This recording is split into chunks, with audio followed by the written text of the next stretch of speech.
Welcome to Oakland Connection. I'm your host, Tim Burns. I'm pleased to be joined tonight by two representatives from the Detroit Institute of Arts, Pam Marcil and Michelle Hauske. Thanks for being on the show today. Thanks for having us. Now, tell us a little bit, Pam, about what the Inside Out program is. Well, actually, this is our third year. We started in 2010, and we take very high-quality reproductions on weatherproof material out into the communities, the parks and the streets and the businesses, so people can experience art where they work and play and where they live. So it's kind of like a taste of what, if you come into the museum, you know, you can see the real thing. And people are really pleased with it because there's such a surprise element to it. You know, they might be on a bike trail and see this work of art, and it's just well, you get those summer months and you see all the people that are eating outside along the restaurants now, and people taking the strolls through downtown, and now there's something else they can enjoy when they take a walk around their downtown and help show some appreciation of the arts. Yeah, we're really happy to be back in Oakland County. We've served lots of, this is really just one of the ways that we come out to the community besides talks to schools and to senior groups and so on. But the Inside Out program is it's very fun because the communities where they're located do their own programs. So they've had wine tasting tours and bike rides between communities. There were a couple senior groups during the last round who actually had a bus tour, and they went to all the different sites in all the different cities, and that was really exciting. Now, I know in Oakland County in past years you've been in cities like Rochester and Holly. Where are you going to be this summer? Well, we're going to be in Southfield and Royal Oak. No, I'm sorry, Southfield was the last round. And actually, I would, if you don't mind, I would defer that question to Michelle, because she's really the person who worked on all the installations. Sure. And she's really familiar with the locations, and there's so many of them I might leave something out. Okay. This summer we will be in Waterford, Troy, Royal Oak, Ferndale, and Clawson, as well as other communities in Wayne and Macomb County. All right, great. So as part of the program, tell us a little bit about what people will see if they go out and about and experience this. Well, the pieces we chose are our most popular, our, what we like to call our heavy hitters, are very important artists. Pieces that are that are interesting to look at, that have a great narrative. So there's going to be, if you are in Clawson, you might come across Van Gogh's self-portrait. If you're in Royal Oak, you might come across a Frederick Edwin Church painting called Cotopaxi, which is one of our, it's the largest work we produce for Inside Out. And it's a volcano erupting, which is a very engaging image. Now, when you say largest, what's the size are we talking about? It's about 86 by 54. Okay. So it's a very large work. It's true to scale. When we reproduce these pieces, we try to keep them as close to the original as possible. We try to match frames to you know, we're using contemporary frames, but we wanted to try to match up with the original frames. So it's literally as close as we can get to taking the real Van Gogh and walking in outside the museum. All right. We have an interesting story. We were doing a piece at a local TV station, and WDIV was doing a piece. I hope it's okay to say that. And we walked one of the reproductions out of the museum, and they wanted to film us in the front steps. And we had people who were just sitting around, you know, walking down. You can't take that work of art. You can't take that out of the museum. It was really funny because they were very serious. I heard that you got a call once from someone at one of the parks. You had them on display where they were safeguarding it till you could get the police to come pick it up. We installed Livonia was last summer, and we had an issue with the label, so the pieces were actually installed without the label. And someone was in a park and recognized it as one of our works, called the museum, was very concerned about it. And the person who took the call explained it's a reproduction, you know, we installed it there, and she replied that she should have her husband stop standing guard over it.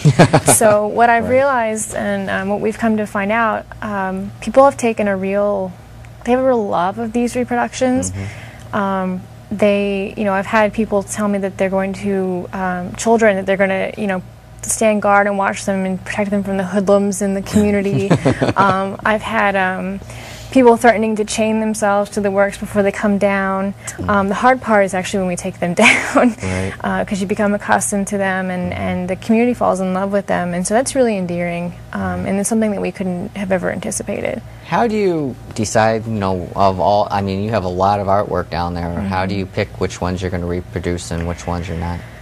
Again, that was we chose our most popular pieces, our most visited pieces that are really prominent and important to the collection, things that are family friendly, that are engaging, that we thought would reproduce well, bright, and have a lot of movement and energy to them. And are these all going to be in place proximity? So if someone goes, for example, to Troy or to Royal Oak or Clawson, they can take their kids and just kind of go for a stroll and enjoy them all? Yeah, each exhibition is really customized to the community. So Royal Oak, Ferndale, and Clawson, they're all within downtown, so they're all walkable. Troy's you can walk to. They're kind of on the Civic Center complex, so you may need to drive. Some communities like Waterford are very spread out, and so you would need to get to them by car. But it just depends on the community, and you could bike to them if you needed to. But there are some that are more concentrated on the downtown. Okay. So. And whose brainchild, or what motivated this program getting started in the first place? That's a good question. Well, it was actually, we got the idea about 5 years ago from the National Gallery in London. They had works of art from their collection, reproductions throughout the Soho area.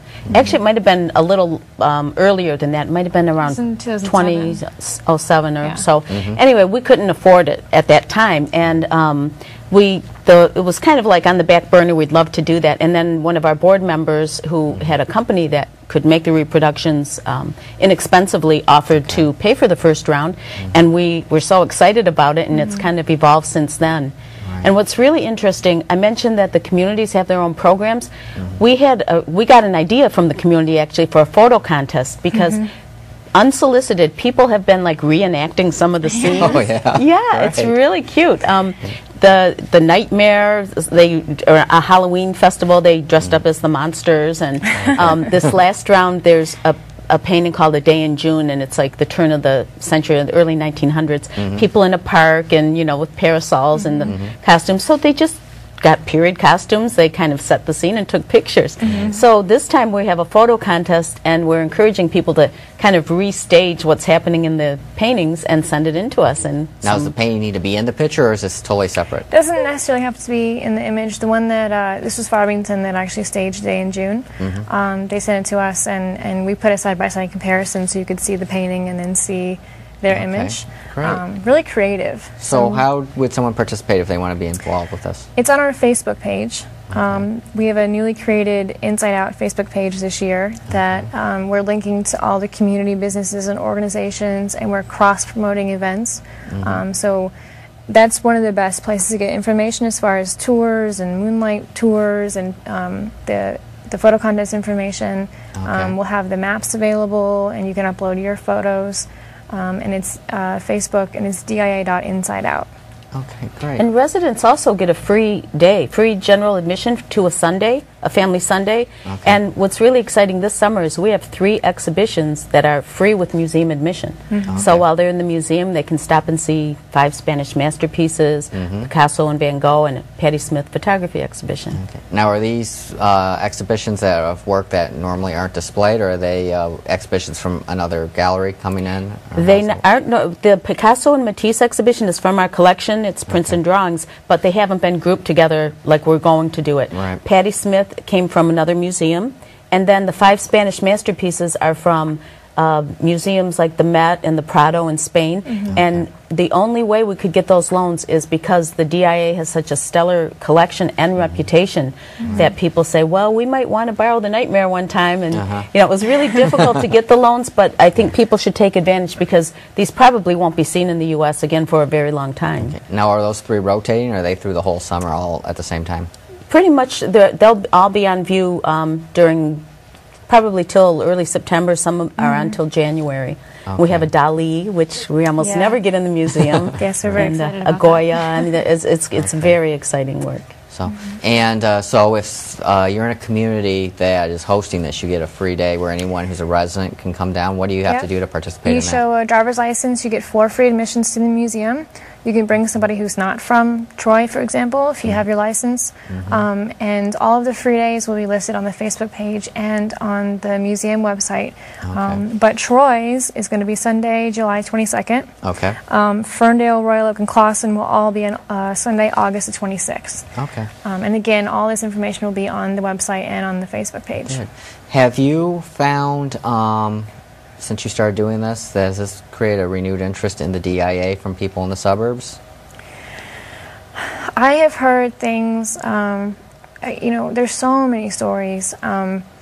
We had an older woman who was going on a bus tour. She got off the bus, she walked up to one of the works, it was the Nut Gatherers, which is a really popular painting, and she said, I haven't seen this in 30 years, and I want to see it again. So, I mean, you know, I've had people say they've renewed memberships because of the DIA. I think it's definitely generated interest, and also interest in public art. And these communities have actually looked into, once the works come down, looking into ways of getting mural programs or sculpture. So it's definitely jump-started public art and the importance of art in the region. Now, I know when I've gone down to the DIA, I've often seen kids from the Center for Creative Studies or just people as a hobby sketching the works, sitting there with their notepads.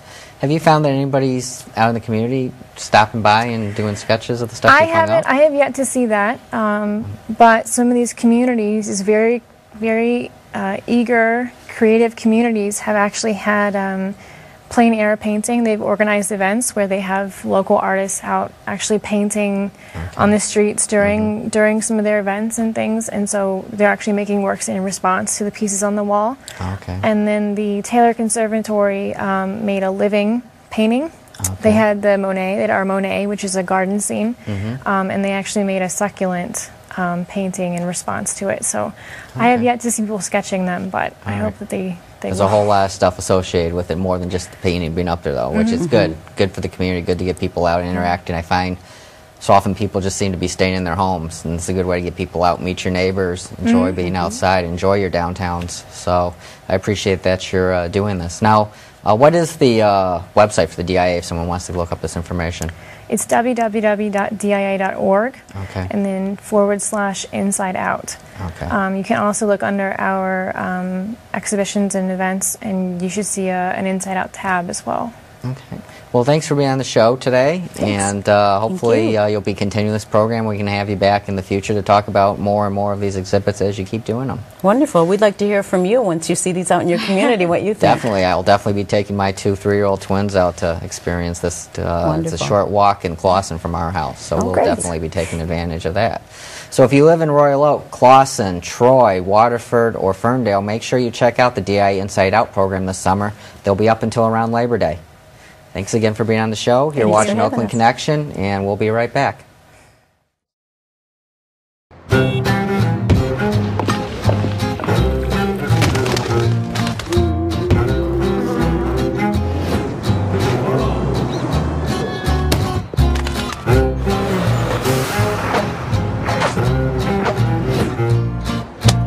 See masterpieces from the Detroit Institute of Arts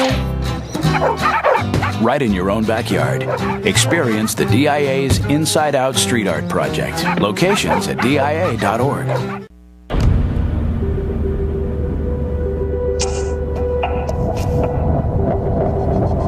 Do you know that stroke targets by color? Odds are, if you're African American, you're twice as likely to suffer a stroke as white Americans. Know where you stand, because beating the odds isn't about winning, it's about living. Join the power to end stroke at strokeassociation.org. If a natural disaster happened and we were outside the home, we would probably all meet, I'll say, around the grocery store, you know. We would all meet at a bus stop. That is our meeting place. Well, we would probably just meet out in front of the house. We'd probably meet at our neighbor's house. If you have no plan, then you can just plan what to do as it happens.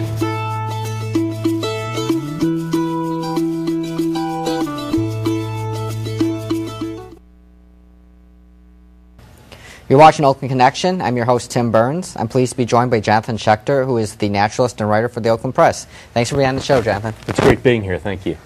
So tell us a little bit about how people can enjoy the outdoors in Oakland County. I think the biggest thing is to realize there's all kinds of trails and parks to see. A lot of people don't go beyond their own block. So what I've been trying to do with my Oakland Press column is sharing all the many, many wonders and diversity of trails and parks and systems we have. Some which are pretty rugged and some which you could push a baby buggy on. They a lot of times people really think of the county as being urbanized, and they think of the neighborhoods, and there really is a lot of wilderness still in Oakland County, isn't there? I like the word wildness better. I think wilderness, wilderness too, but this wild area isn't the thing. When the editor and I talked 3-4 years back, he asked me whether I had enough material to write for the summer. We're going on our 4th year. Okay. I could keep writing forever about the trail systems within the county, both the Oakland County park systems, the Metro Park systems, and then all the municipality trail systems. I don't think a lot of people realize there's Indian Springs Metro Park here. We have a lot of great Oakland County parks with wildness areas, and there's also a lot of trails, and there's probably a lot of just open state land that's open for people to visit too. Yeah, I think a lot of the state land is one of the biggest hidden secrets. You have both the state park system, then you have what are called the state recreation areas, which are probably the most trail-friendly ones in Oakland County, like Bald Mountain State Recreation Area and Highland State Recreation Area. Each of those literally have miles and miles of trails, and most are pretty well marked nowadays. So what are some of the best undiscovered gems when it comes to taking hikes in Oakland County? Well, I can't give you all my secrets, because then there you are. I think one that's really an undiscovered one, which is beautiful, one of my favorites, is an Oakland County park called Rose Oaks County Park. Okay. I'd call the trails primitive because they're not really maintained as far as being paved. You're on your own, but they're beautiful trails. If you use common sense, you won't get lost. There's always wild surprises along the way, like coyote tracks, or you might run into wild turkeys. Right. There's an active beaver lodge out there I paid attention to all last year. Okay. And that's over in Rose Township there? Rose Township, yeah. Okay. And, you know, popular thing in Michigan is the leaves changing color. What are some good spots to go look at changing leaves in our own backyard? Well, sometimes you'll find little pockets of beautiful, brilliant colors southern Oakland County, but I hate to defer to northern. You'll find more dramatic changes in northern Oakland County, not so much because the habitat's different, but there's a greater variety of trees. You'll have the contrast of the maples against your tamarack trees, so you'll have the oranges against the greens. It's just, boy, if I had to pick one, I couldn't, but I would say Indian Springs Metro Park is a great one for that. Okay. Independence Oaks County Park, and certainly Addison Oaks County Park and northeastern Oakland County all have real dramatic color changes. Okay. What are your thoughts about the some of the different trails in the county? I think a lot depends on what people are looking for. Some people want a level of comfort where they will feel uncomfortable without a lot of people on the trail. My own preference is finding ones where I see few people. Right. I think if someone's not sure, they should go to the website and get a feel for it. Almost all the agencies have pictures of their trails, and generally speaking, if it's a paved trail, you're going to have a lot of people, like the Loop Trail around Kensington. If you look at the Rose Oak website, you'll see a narrow path through the woods, and you'll see less people. Okay. So it's really a matter of what you're comfortable doing and whether you want to be hiking with company or be hiking by yourself. Right. There's some good kayaking opportunities in the county? There's one which I love, Shiawassee River Trail. River trails are a new concept. Actually, it's an old concept coming back. If you jump back 200 years, you didn't have highways, you had river trails. Back when you had the canoes. Canoes, yeah. It was all river trails. There were no roads. Yeah. But Shiawassee River Trail, it runs between Holly and Fenton. It's about 7 or 8 nautical miles. Okay. You know, you need a little bit of planning because you don't want to do a pleasant 7-8 mile drift down the river and then realize your car is the other end. Right. And you have to then paddle back 7 or 8 miles. Right. Plus, a lot of the parks have good kayaking opportunities. Seven Lake State Park, there's no river trail, but there's beautiful lakes there to kayak. Right. Now, say, for example, you don't want to kayak or you want to walk. There's some good mountain biking opportunities. Oh, they're endless. I'm not a real avid mountain biker, but they're every place. Holly State Recreation Area probably has, I think, 20, 30 miles of mountain biking trails. A lot of your metro parks have mountain biking trails. But again, it's good to go on a website or grab a brochure or call the park to make sure that you're in the right place. Okay. Most of the systems separate some. Bald Mountain State Recreation Area, one of the most popular trails, has both mountain bikers and hikers, and they try to have them going opposite directions. Okay. So you see each other coming. Now, if someone's not familiar with Bald Mountain, where's that at? M24, kind of, to put it a little bit south of Oxford. I had to think for a second. I go there a lot. It's split into 3 sections on both sides of the road, the north section, the south section, and then another little part to the west side. The northern section up by Heart Lake is probably the most popular one for hikers, cross-country skiers, and for mountain bikers. And also good fishing there, too. Right. So say you don't necessarily want to go for a long car ride and go to the north or western part of the county. There's some good opportunities in the more southern part of the county. Absolutely. I feel a little bit like I should have to spend more attention to the southern parts, but Commerce Township has some beautiful places.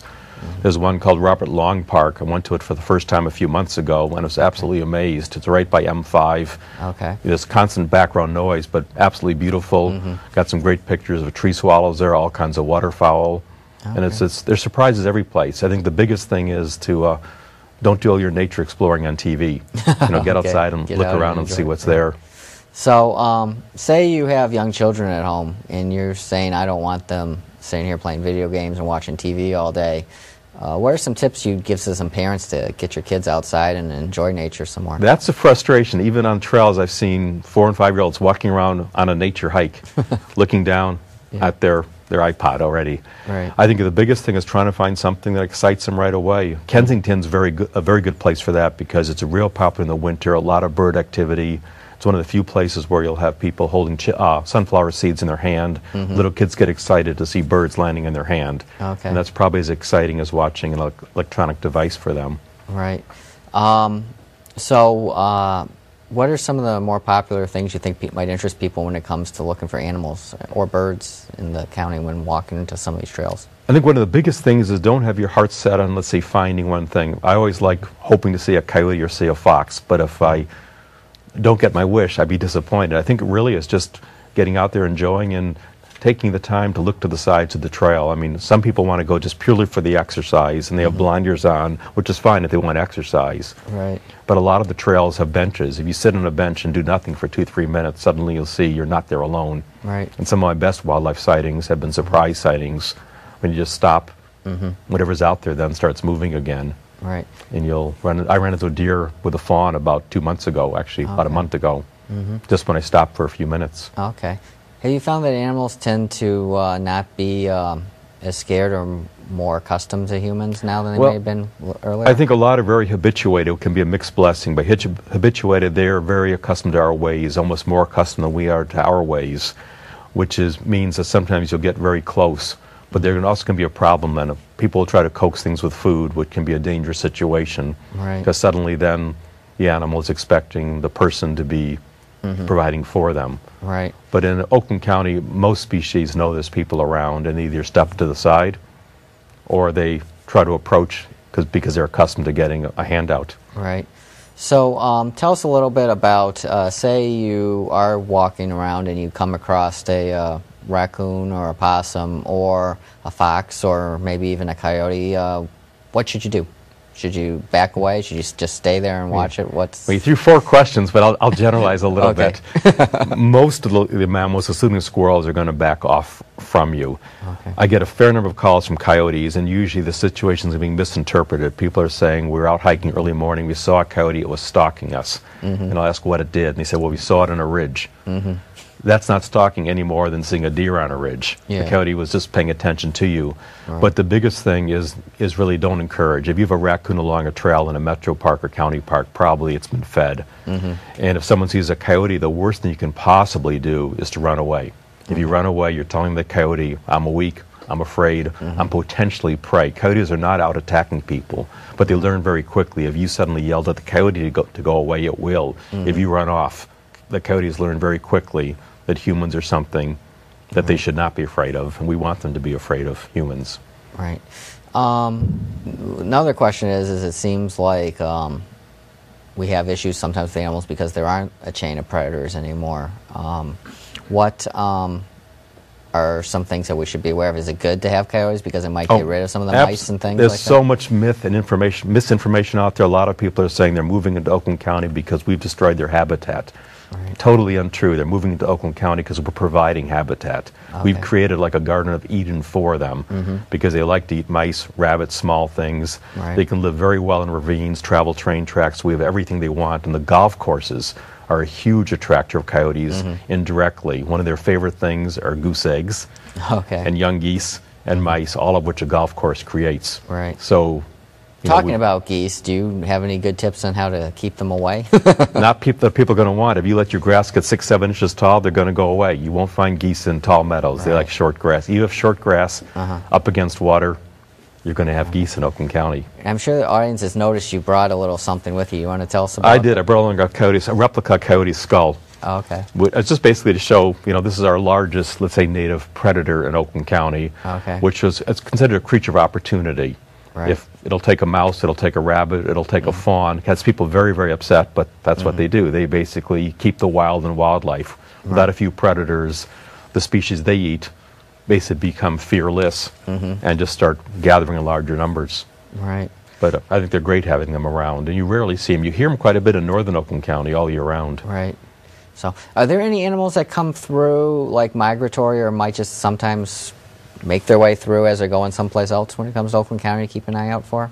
Well, you have a lot of your larger bird species migrating through. We always have reports of species that aren't here. I've had people tell me they saw 3 or 4 wolves in the West Bloomfield Nature Preserve. They didn't. Right. You can't convince them that you didn't, but you did not. Yeah. But you'll have occasionally unusual birds passing through, and during migration, you'll have, like bald eagles now are actually appearing in Oakland County, staying here. Oh, okay. But they're quite often are seen passing through, loitering at the lakes. Osprey are doing great right now. They're now a year-round, not year-round, they actually breed in Oakland County right now. Oh, great.